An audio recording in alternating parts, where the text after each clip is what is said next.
Hola Letramundillas, bienvenidos al canal de Letramundos. En esta oportunidad me complace decir que estamos en nuestra edición Feria del Libro de Loreto, modalidad virtual. En este caso, ¿en qué consistirá?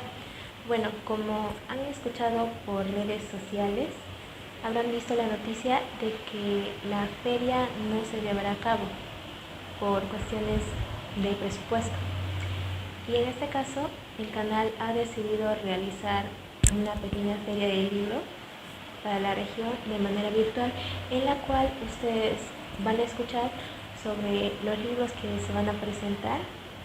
También van a encontrar aquí lo que es las autoras, y para poder fomentar un poco lo que es la lectura en nuestra región, también verán de otras ciudades, pero sin más, vamos a empezar con esta pequeña presentación. Mi nombre es Cristina H. y en esta oportunidad les estaré dando este pequeño regalo de amor a la lectura.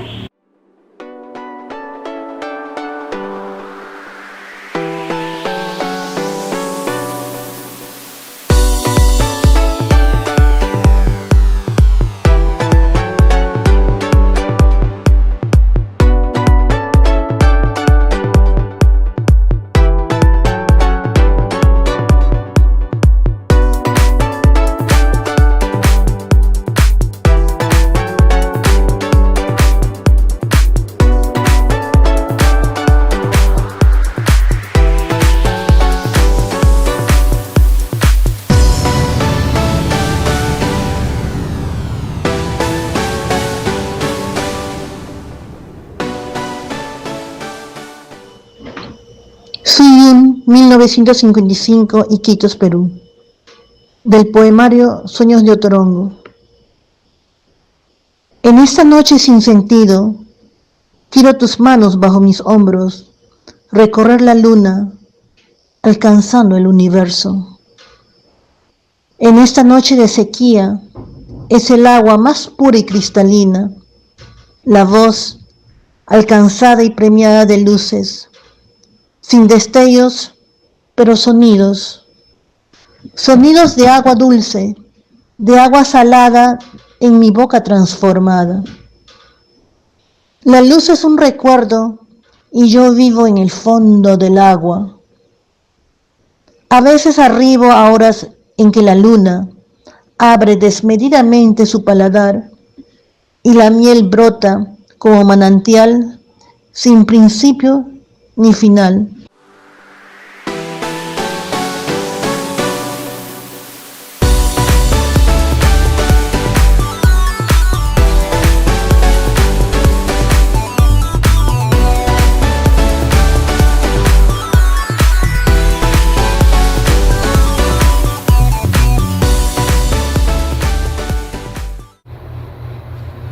Hola a todos, soy Midori Yar y formo parte de la Asociación Cultural Generación del 22, un espacio formado por jóvenes universitarios en el cual buscamos fomentar la lectura y la escritura en los jóvenes loretanos. Juntos publicamos la siguiente obra, el siguiente libro, titulado Grietas del Olvido, que son narraciones breves compiladas por el amauta Manuel Marticorena Quintanilla. En este libro podrán encontrar a 6 autores, en la cual relatan diferentes narraciones, diferentes cuentos que tocan temas sobre el realismo urbano de justamente la ciudad de Iquitos y la región de Loreto. Mi persona participa con los cuentos Tu figura, Nina, Temible oscuridad y Pulseras de Guaiduro. Espero que disfruten las lecturas y muchas gracias. Bailemos sobre nuestros corazones rotos de la editorial Lux.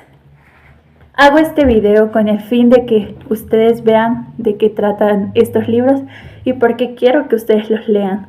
Especialmente para comprender un poco más, es necesario que primero lean este libro y después este. Yo me enfoqué un poquito más sobre la depresión, la ansiedad, los los ataques de pánico que estamos teniendo hoy en día como jóvenes y adolescentes. Y es que la mayoría de veces nosotros no sabemos cómo dar a notarlo o cómo explicar lo que sentimos, porque no tenemos confianza, porque nos da miedo expresarnos, ser juzgados. En sí son un sinfín de cosas. Sin embargo, nosotros como jóvenes tenemos capacidades y podemos afrontar todo lo que nos dé la vida, y por eso yo hice este libro. Habla especialmente sobre la vida de una joven que su papá murió cuando ella tenía 16 años. Entonces, para ella fue algo muy complicado intentar sobrellevar toda esa situación. Entonces, ella sufrió mucho su luto paternal, incluyendo que fue abusada sexualmente cuando ella tenía 5 años. Entonces aquí ya se empieza a basar todo lo que pasó. Pues aún no se explica bien su vida, aunque él quisiera explicarla. Todavía no se explica bien su vida, pero en el tercer libro lo leerán. En sí habla sobre a veces cómo los jóvenes queremos terminar con todo, incluyendo pues nuestra vida, que es lo más preciado. Y bueno, este libro se basa sobre un romance y cómo puedes sobrellevar todo eso que has vivido y cómo puedes intentar hablar con alguien que tú ames mucho y así mismo ustedes poder ayudarse y conectarse. Y bueno, ahora bailemos sobre nuestros corazones rotos. De igual manera es un romance, pero ya es con diferentes chicos. Bailemos sobre nuestros corazones rotos se enfoca un poco más sobre la superación personal que tiene Lina. Para ser honesta, Lina es, como les comentaba, una chica que posee mucha ansiedad, mucha depresión. Es una chica que transmite tristeza, nostalgia. Y en este libro, ella intenta mantener una relación a distancia. La verdad es que a veces no es bueno confiar en las relaciones a distancia, especialmente porque tenemos ese miedo y empezamos a tener esa ansiedad de que ya nos van a empezar a engañar, se van a enamorar, todo eso. Entonces ella vive con ese cargo, con esa carga que no puede soltar. Y bueno, este libro se basa más en la superación, como ya les había comentado, porque Lina conoce a un enigmático joven que se llama Christopher, es el consejero de su escuela. Entonces ella comienza a contarle sus cosas, o sea, qué es lo que pasó cuando era niña, o sea, literalmente todo. Y conforme ella se va desahogando, él le va dando la oportunidad y le va enseñando que ella puede sanar a través del hablar. A veces, como les comentaba, es necesario que nosotros sanemos emocionalmente, primero hablando, primero teniéndole la confianza suficiente a alguien para que nos quiera mucho y para que nos apoye mucho. Y eso es lo que hace Christopher. Christopher perdió a sus padres de una forma trágica y para él fue fácil refugiarse en alcoholismo, en drogas, en vicios, literalmente de todo, incluyendo que pues lastimaba su cuerpo con cutting y después lo hizo a tatuajes. Sin embargo, cuando Lina llega, o sea, como que ambos fueron ese complemento para que pudieran estar bien. Entonces, es la superación personal. Pero tienes que tener en cuenta que para poder entender bien el libro es necesario leer primero y enseguida y asimismo tú puedas adentrarte un poco más sobre los temas que se hablan especialmente, que es depresión, suicidio, ansiedad y tristeza. Lo más necesario. Y recuerden que lo pueden adquirir en Busca Libre, lo pueden adquirir conmigo inclusive, yo se los doy autografiado y lo pueden adquirir desde la página oficial de Universo Lux. Para mí fue un gusto decirles que yo soy la escritora de estos 2 libros. Sé que los va a cautivar mucho. Hola a todos los presentes, mi nombre es Gerald Rodríguez y hoy quiero hablarles de una novela que se llama El País de los Errantes. Segunda novela en toda mi producción literaria y quizás la novela más ambiciosa que he escrito hasta ahora, primera novela de una trilogía sobre violencia en el Perú y sobre violencia en la Amazonía. La novela País de los Errantes habla de una familia, de la familia y la descendencia de Julio César Arana.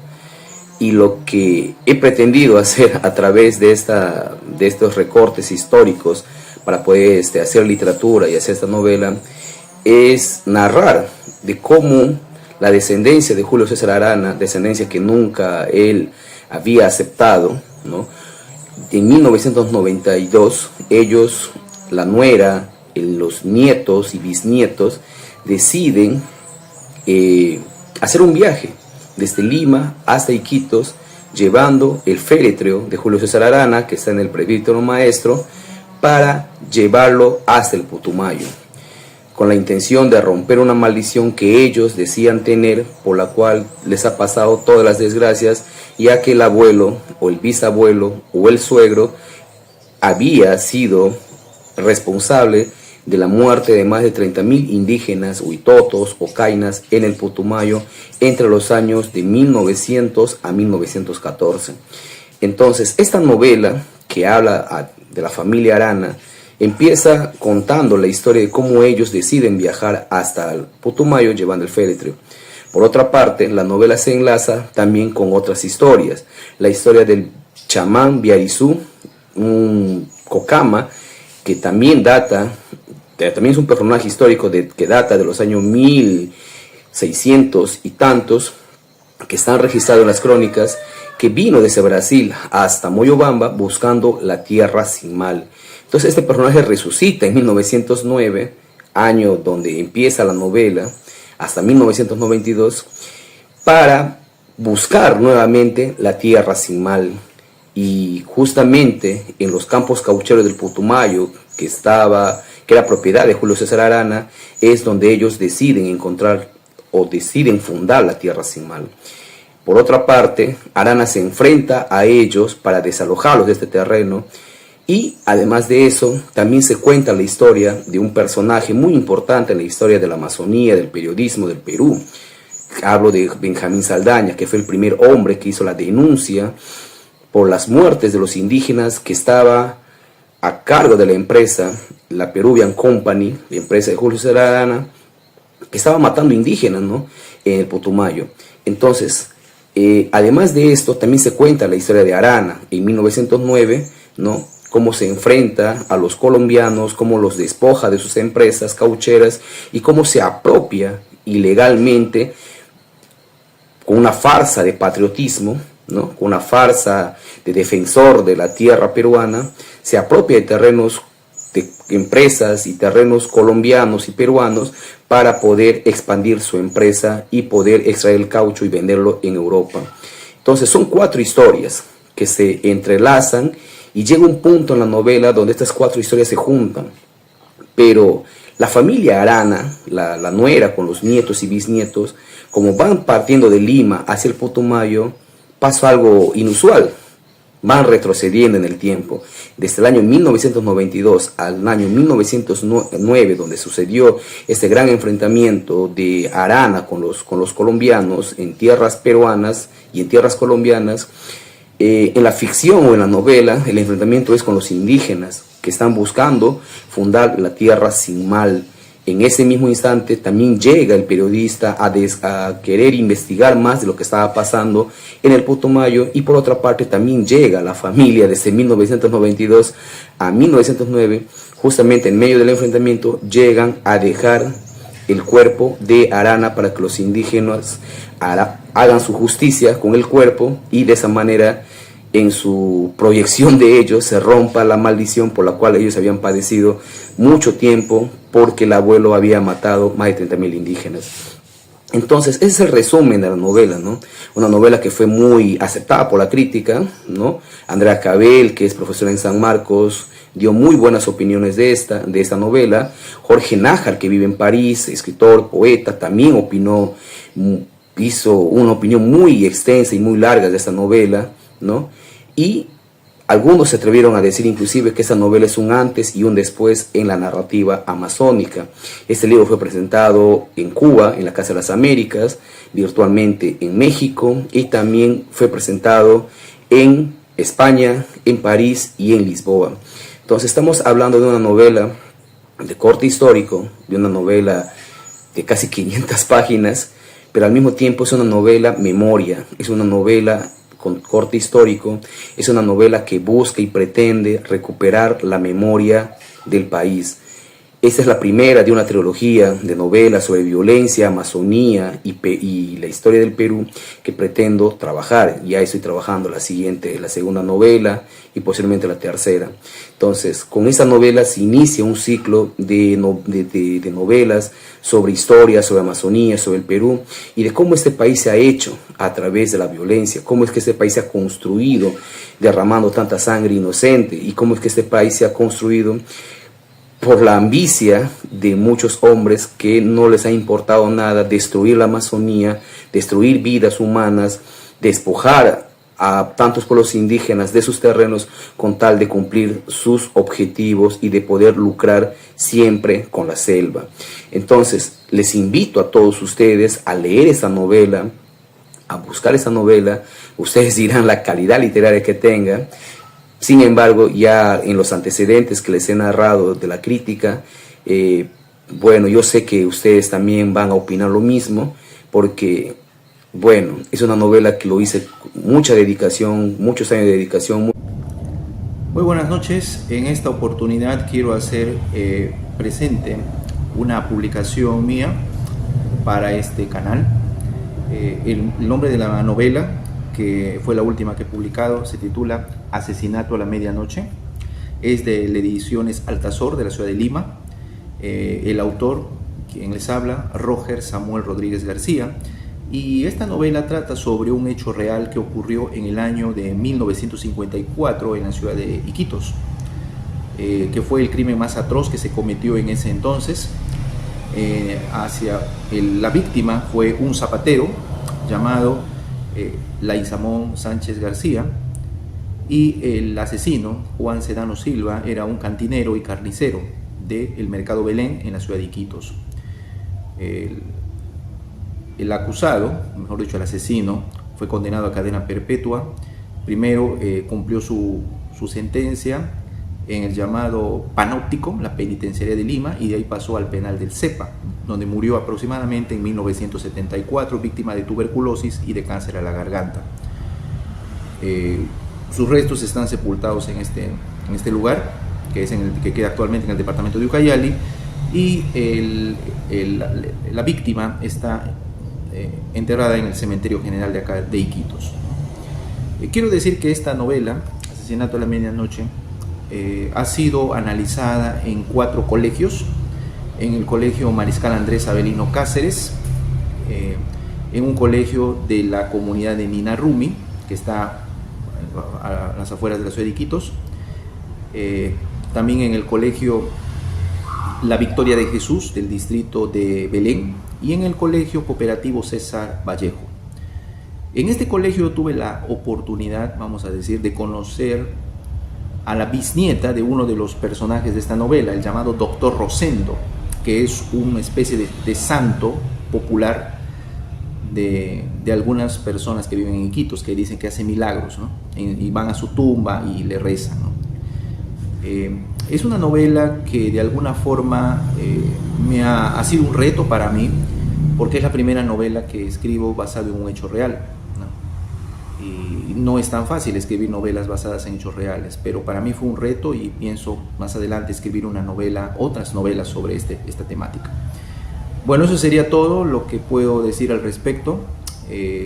Agradezco esta oportunidad y espero que este video pueda ser publicado próximamente en YouTube, para aquellos que gustan de la buena literatura y de la literatura contemporánea que se está viviendo en estos tiempos, que es una literatura diferente a otras, ¿no? Ya que se tocan temas referentes a la posmodernidad, ¿no? de la sociedad en la cual vivimos, ¿no? Eso sería todo, muchas gracias, hasta otra oportunidad.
vamos a sumergirnos en una de las frases más provocadoras y célebres de la filosofía occidental.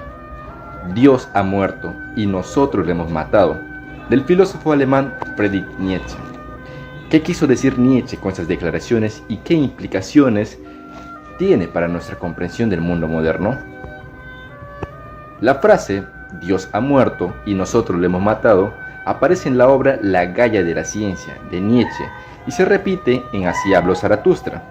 En esas épocas, Nietzsche no se refiere a la muerte literal de un ser divino, sino más bien al declive de la fe en Dios como el fundamento central de la vida y la moralidad en la cultura occidental.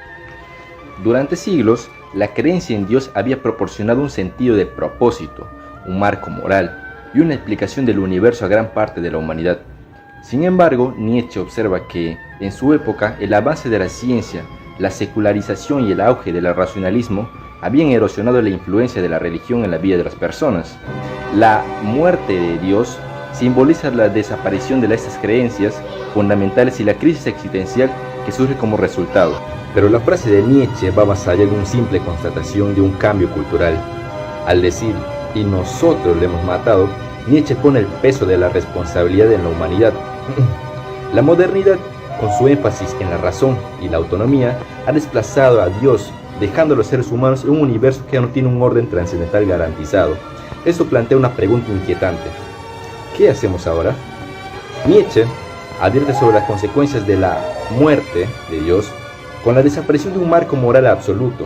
Los valores tradicionales pierden su fundamento, lo que puede llevar a un nihilismo peligroso, donde la vida parece no tener sentido o propósito. Pero Nietzsche no se detiene con ese diagnóstico. Ve la muerte de Dios como una oportunidad. Nos desafía a crear nuevos valores y encontrar significado y propósito en la vida a través de nuestra propia voluntad y creatividad. Así que, ¿qué significa para nosotros que Dios ha muerto? ¿Es un llamado a la desesperación o una invitación a la reinvención?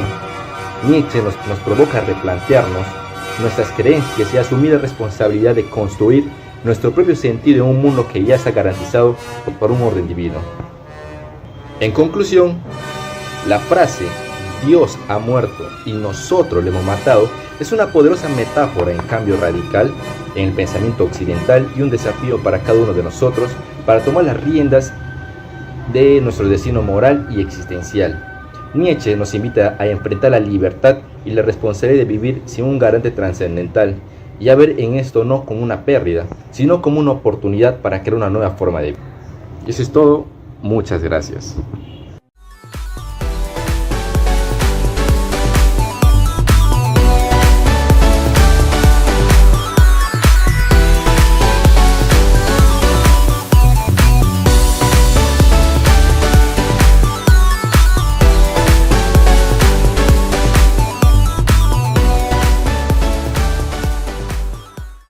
Hola, soy Alonso Rodrigo Palomino Guerra, o como me conocen en el mundo literario, Alonso RPG, autor de la saga de libros Utopía de los Arcontes. Pues bien, voy a contarles un poquito de qué trata mis obras. En primera, este es el primer título, La Lucha Volumen 1, el segundo, La Lucha Volumen 2, por la editorial Zafiro en ambas. Y vamos a sacar esta tercera y cuarta entrega, que este es en formato digital por la editorial Trazos, pero vamos a sacarla el año que viene, el 2025, la tercera y la cuarta entrega, que se subtitulan Decisiones, volumen 1 y volumen 2. Pero vamos con estos dos primeros títulos. Como pueden ver, hay 10 personajes, cada uno de ellos representa un sentimiento, una dolencia, una facción de los protagonistas. Por ejemplo, tenemos 4 problemas sociales, 1 económico, psicológico, familiar, 2 de amor y 1 de depresión. Ellos se van a encargar de ayudarle a los protagonistas de cada una de las historias contra sus problemas, contra las dificultades que tienen, mientras cada uno de estos muchachos, entre niños, adolescentes y jóvenes, se dedican a los estudios para salir adelante. Todo eso en un mundo distópico en donde una organización trata de conseguir el poder de estos seres para poder cambiar el rumbo de la humanidad. Pero en primer lugar, concentrémonos en estas 10 historias que son la antesala de las 2 novelas que van a salir, que son estas de acá, Decisiones volumen 1 y Decisiones volumen 2. ¿Qué ocurre? Que aquí los chicos se preocupan por su sueño y una vez que lo cumplen, llega el momento de decidir por su futuro. En esta de acá, que es Decisiones, volumen 1 y volumen 2, vuelvo a repetir, se van a tomar en cuenta muchos factores para que ellos determinen qué decisión es la correcta para su futuro. Soy autor de estos 4 libritos, espero que se vengan mucho más. Y nada, muchas gracias a todos ustedes por escucharme y me pueden seguir en las redes sociales como Rodio War, en cualquier red social como Rodio War. Así que nada, esperemos vernos en algún feria. Un abrazo, un saludo desde Lima, Perú y muchas gracias por este espacio. Adiós. Estimados amigos de la Feria Virtual del Libro de Loreto, soy Melissa Mendieta y les presento mi novela juvenil Raquel y Alexander. En este libro se narra el tránsito de la pubertad a la adolescencia y cómo es que reaccionan los jóvenes, tanto hombres como mujeres, con estos sucesos, ¿no? Con estos cambios que van afectando su vida drásticamente. También presenta qué es lo que sienten y piensan frente al abandono paterno, la crítica de los adultos, también frente al primer amor y la pérdida de los seres queridos, ¿no? Entonces los adolescentes van descubriendo un mundo difícil en el cual ellos tienen que poner a prueba su poder de resiliencia y sus ganas de salir adelante a pesar de todas las adversidades que enfrentan. Los invito a leer este libro, que es un homenaje a la juventud, al primer amor. Descubre también la bella ciudad de Iquitos en estas páginas y todo narrado desde la óptica juvenil. Un abrazo y espero que les guste mucho este libro, que lo escribí con mucho cariño. Hey, ¿qué tal? Mucho gusto y muchas gracias por aperturar estos espacios. Me presento. Mi nombre es Jonathan Gokmin. Soy egresado de la carrera de literatura de la Universidad Nacional Mayor de San Marcos, también de la maestría de escritura creativa de la misma institución. Y en esta oportunidad los quiero invitar a la editorial Torre de Papel a conocer mi libro, El incendio que precede a los silencios. Esta es una colección de 10 historias diferentes, con protagonistas, intensidades y géneros distintos, en donde van a poder ver un poco de todos los géneros que hoy más nos apasionan y que forman parte de nuestra editorial. Ciencia ficción, terror, misterio, fantasía, incluso algunas historias más crudas, historias de realismo, todas las pueden encontrar aquí.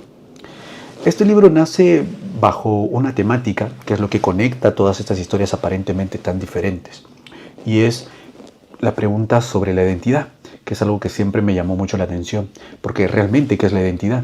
¿Es lo que decimos que somos? ¿Es lo que la gente que nos conoce, nos quiere y nos ha visto desde siempre dice que somos? ¿O somos las pequeñas e importantes decisiones que tomamos cuando estamos a solas y cuando nadie nos ve? Cuando tenemos licencia para todo porque no va a haber nadie a nuestro alrededor que nos juzgue con la mirada o que nos haga sentir culpables por la decisión que tomemos. En este libro podemos encontrar historias bastante anecdóticas y juveniles, como por ejemplo Se Busca, que es la historia de 2 amigos que están desesperados intentando encontrar a un animal perdido. Historias sobre deportes, como el box, por ejemplo, con relatos como Golpe de Gravedad. Historias un poco más crudas, como Nadie, que es el cuento que abre el libro, y Underdog, que es el cuento que lo cierra y es el cuento más crudo de la colección. También pueden encontrar historias inspiradas en la ciencia ficción con personajes asesinos seriales, como por ejemplo Identikit, que es la historia de un asesino serial que de casualidad termina viajando al pasado, ha perdido la memoria y va a tener que reencontrarse en este pasado consigo mismo, solo que sin saber que es él, y ahora va a tener que sobrevivirse porque se va a convertir en su próxima víctima. Tenemos también algunas historias un poco más tristes, como la que da origen al título del libro, El incendio que precede a los silencios, que es la historia de un anciano que vive prácticamente hacinado en una casa, en donde la familia pues ya no lo quiere, no lo toma en cuenta, lo maltratan, y él considera que su único familiar, valioso, importante, y el único que lo aprecia, es su perro, aunque probablemente en esta historia termine descubriendo que no es tan así. Bueno, los invito a revisar este libro, y espero que lo disfruten tanto como yo. Hola, ¿qué tal? Me llamo Diego Peso Fenin y soy autor del poemario El lenguaje prestado de las plantas, de la editorial Colmillo Blanco. Este es un poemario publicado en este año que intenta recoger elementos en gran medida del mundo de las plantas, dividido en 3 partes. Cada parte tiene el nombre de una planta que existe en la vida real y que intenta de alguna forma como mostrar la esencia que cada planta tiene. Por ejemplo, la primera parte se llama, puedo mostrarles por aquí, se llama Rosas de Jericó. Es una planta que existe, es una planta bastante resiliente, de hecho, cuya característica es que si se le echa un poco de agua cuando está seca, revive. En la segunda planta, la tengo por aquí, la segunda planta se llama Lirios de la Paz.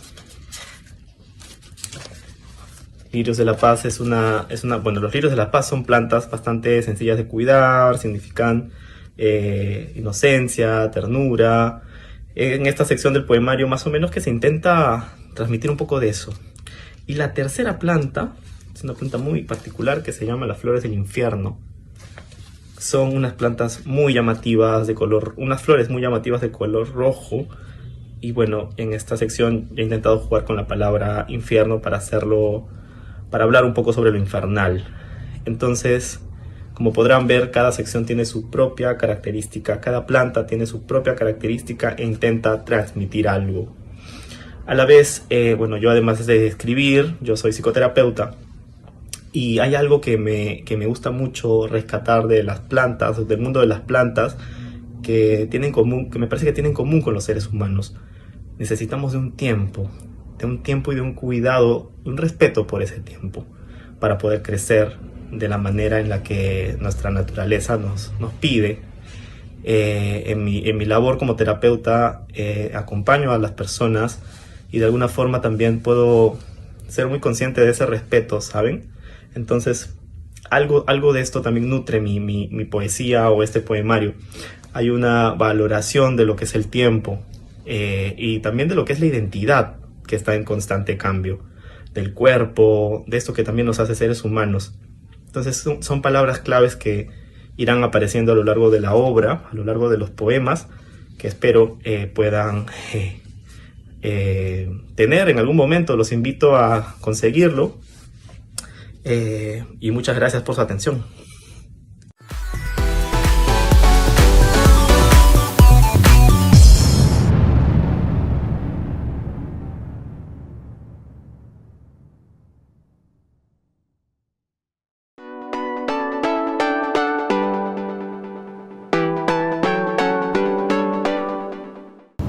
Hola a todos, en esta oportunidad me presento como lectora.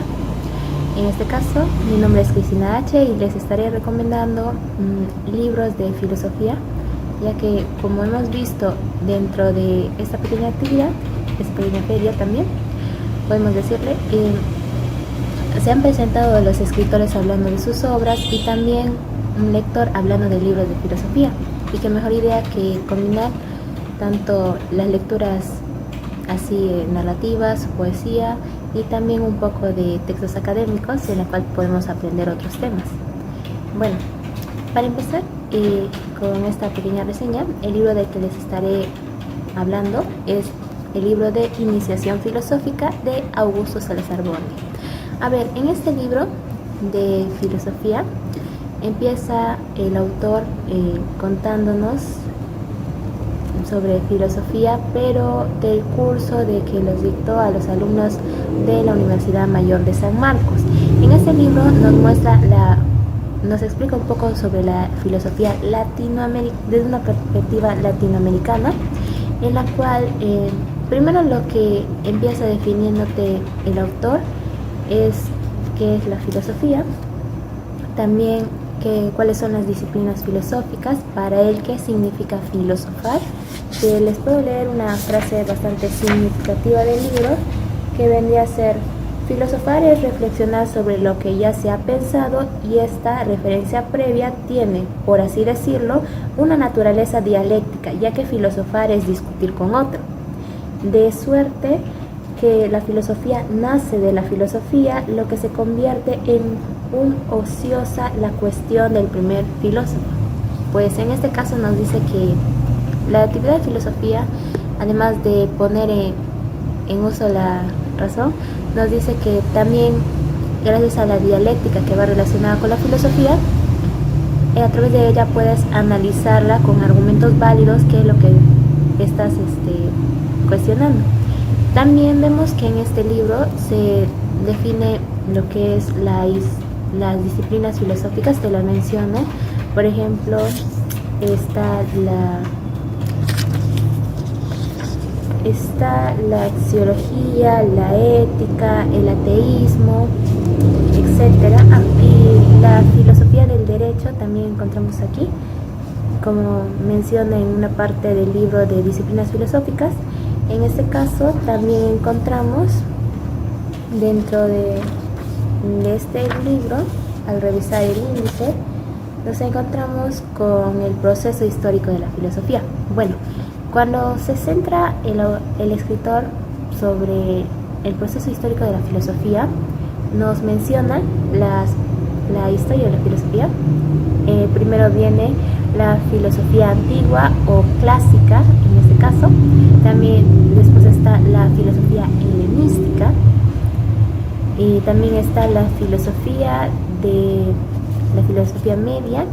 Después sigue la filosofía del Renacimiento, la filosofía moderna. También nos menciona un poco sobre la filosofía de la Ilustración y la filosofía del Barroco. Y claro, más adelante está la filosofía contemporánea. Y ya, en este caso también lo que nos relata, en este caso, cuál es la relación de la filosofía con el lenguaje, qué es la definición de verdad. O sea, nosotros sabemos que la verdad depende. La verdad es una mentira que puede llegar a convertirse en una verdad, pero según la lógica nos dice que la verdad, para que pueda ser válida, necesita una proposición verdadera y otra proposición verdadera, y la conclusión es verdadera. Bueno, según este libro también nos habla sobre la filosofía y la antifilosofía, y bueno, esa sería la primera recomendación del libro de filosofía que les muestro en este video.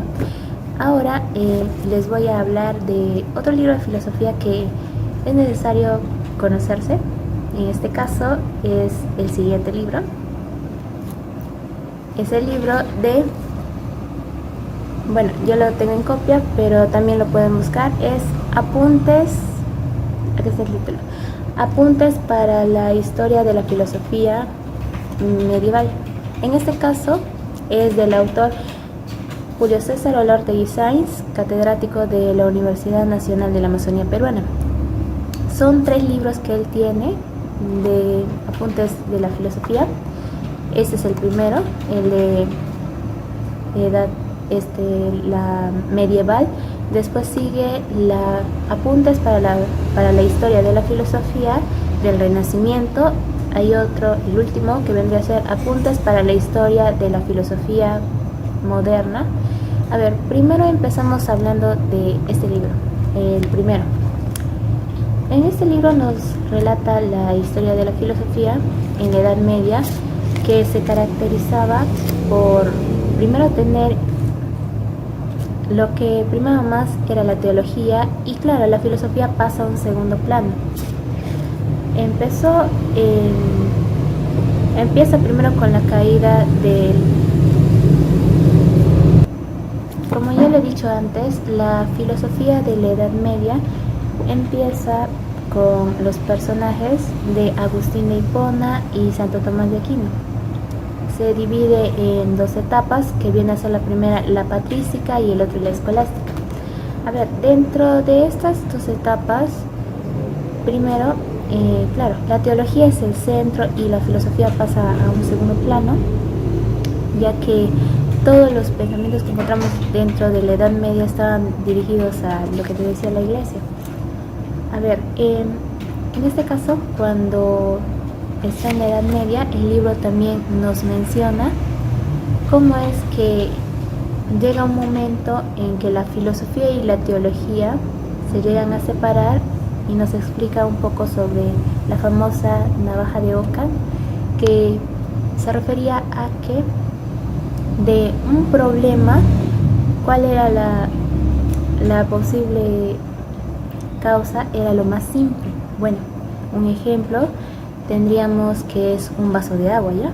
Está totalmente lleno, una persona lo deja en la mesa y cuando después de 3 horas ve que el agua está hasta la mitad del vaso.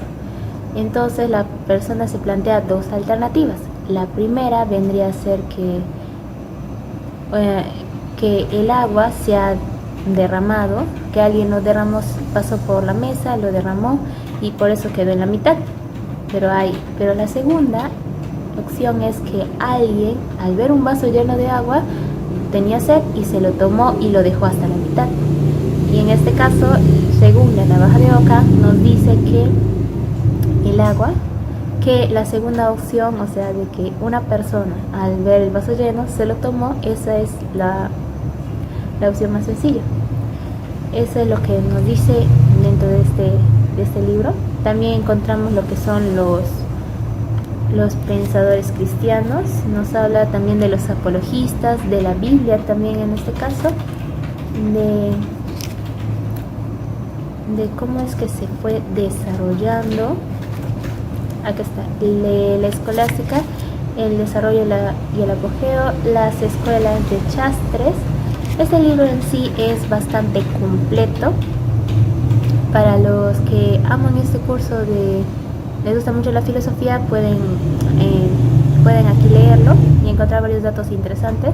Y es un libro casi fácil de leer.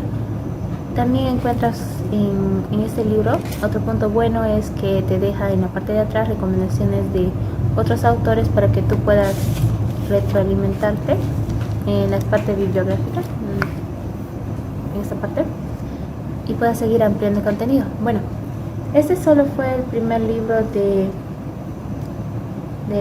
filosofía medieval. También hay los 3 que le siguen justo a esta época. Ya hablando así un poco en resumen, tenemos que decir que la filosofía en el Renacimiento ya se basa ya no sigue lo que es la teología, ya se centra en el hombre necesariamente, en el estudio de las humanidades, y empieza con Francesco Petrarca. Y claro, hay otros filósofos que podemos mencionar, por ejemplo Michel de Montaigne, Tomás de Campanella, tenemos a esa base es Leonardo da Vinci y otros filósofos más. Y claro, también encontramos dentro del Renacimiento lo que es la Reforma y la Contrarreforma. Encontramos también a Martín Lutero, que estaba en desacuerdo con la Iglesia, y por eso es que hace esta pequeña protesta contra la Iglesia. Y después hay una parte del que es el Renacimiento científico, donde ya aparece Tycho Brahe, Galileo Galilei, Nicolás de Cusa, Kepler y otros filósofos más. Y ya en lo que es la filosofía en la Edad Moderna, ya retoma los pensamientos de lo que es la filosofía medieval, y aquí aparecen los personajes principalmente del empirismo y del racionalismo. Encontramos a Descartes. Por lo que es el racionalismo, nos habla de que de definición de sustancias, existían en un principio 2, que vendría a ser la res cogita y la res extensa, pero después se da cuenta de que hay una res infinita.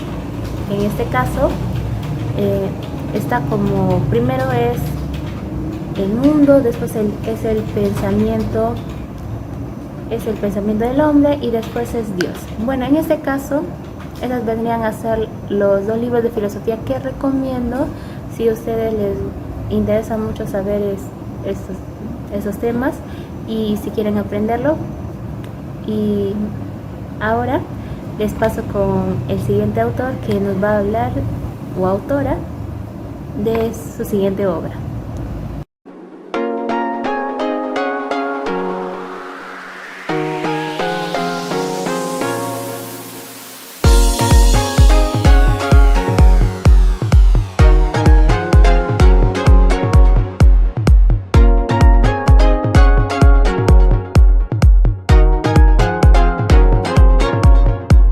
Yo recuerdo los primeros poemas, que si se puede llamar poemas, fueron a los 12, 14 años, por ahí, 12, 14 años, ¿no? Y cuando estaba en la secundaria. Pero creo que cuando de verdad comencé a escribir, ya con seriedad, fue a los 17 más o menos, cuando esté en la universidad, ¿no? En donde nos encontramos con otros amigos que formamos el grupo Urcututu. Estoy hablando de Ana Varela y de Percy Vilches, que digamos éramos el núcleo y que mantenemos hasta ahora este grupo. Entonces ahí comencé a escribir ya con más seriedad. Y esos poemas finalmente terminaron en un libro. Y ese libro se llama Mirada del Búho. Mirada del Búho tuvo, digamos, fue premiado, fue el ganador del premio Copé en 1986, ¿no? Eso fue un libro que, digamos, de inicio, ¿no? Que tuvo digamos, bastante suerte, vamos a decirlo, ¿no? Pero que fue, que me alegró muchísimo, ¿no? Porque fue una suerte de reconocimiento al trabajo que estábamos haciendo acá en Loreto, en la Amazonía, sin ningún conocido en la ciudad de Lima, a nadie, ¿no? Ese es un libro de puro esfuerzo, como después fue Ana Varela también, ¿no? Hola, ¿cómo están, amigos de la Feria del Libro de Loreto? Gracias por invitarme de manera virtual. Ya habrá oportunidad de visitar Loreto y poder conocerlos de manera presencial. Iré para probar pues los juanes, las cecinas con tacache, tomarme pues una cocona y las demás bebidas exóticas de Loreto. Mi nombre es Omar Quinteros, soy de Santa Anita, exactamente en Lima.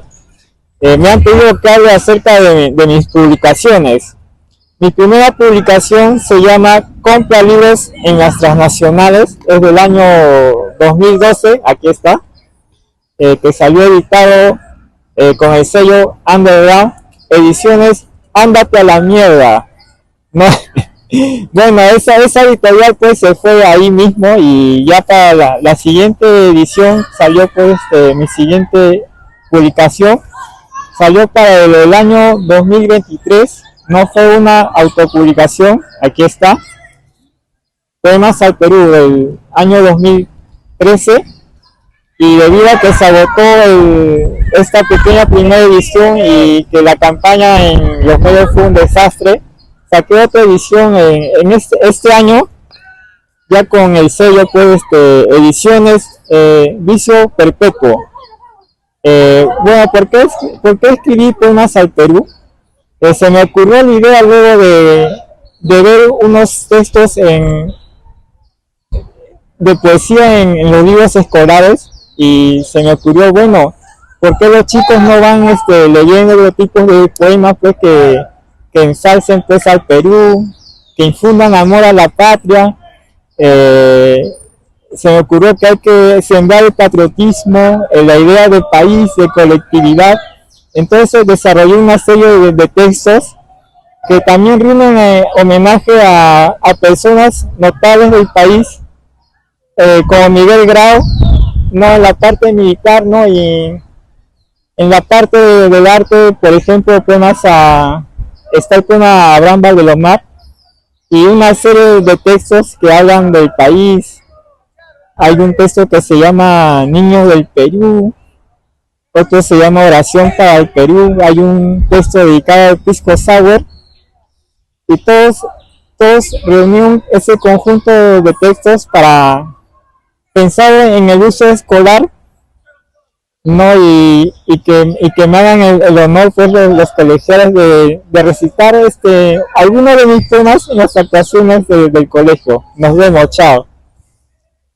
Bueno, como ya estamos al final del video de nuestra pequeña feria del libro virtual de Loreto 2024, tengo que dar como una pequeña conclusión para despedirnos. Pues en este caso vimos a los escritores hablando sobre sus obras, de lo que han escrito y cuál es el propósito que ellos quieren llegar dar a conocer su obra. También hemos visto cómo es que los lectores, sobre todo los estudiantes de la carrera de Filosofía y Psicopedagogía de la Universidad Nacional de la Amazonía Peruana, nos están hablando de libros de filosofía bastante interesantes, en las cuales nos puede ayudar a reflexionar mucho de lo que hacemos en nuestra vida diaria y también a tener un poco más de conocimiento sobre este tema. Cabe aclarar que la Feria del Libro que realizamos este año no solo se buscó poner solo los libros que son de literatura, también libros de filosofía, como vemos en este caso, que es bastante importante, y sean o no sean de la carrera, igual pueden leer esos libros si les gusta, si les llama la atención, y ahí poder entender un poco más, ampliar un poco más en nuestro pensamiento, ya sea filosófico. También cabe aclarar que esta pequeña feria fue realizada con el propósito netamente de hacer que más personas que están viendo por las redes sociales, sobre todo los jóvenes, tengan esa pequeña inclinación hacia la lectura a analizar todo lo que están leyendo, el pensamiento crítico y muchas otras cosas más que les servirá en su vida diaria. También este es un pequeño paso que nosotros hacemos porque tanto yo como experiencia de lectora he sido una de esas personas que primero han necesitado de libros que me atraigan la atención, por ejemplo los juveniles, los clásicos, para recién complementar lo que es toda esta idea del mundo de la lectura y poder entender un poco más los textos que me dan tanto los libros académicos que ahorita también estoy leyendo. Y así podemos, también esta Feria del Libro fue como una pequeña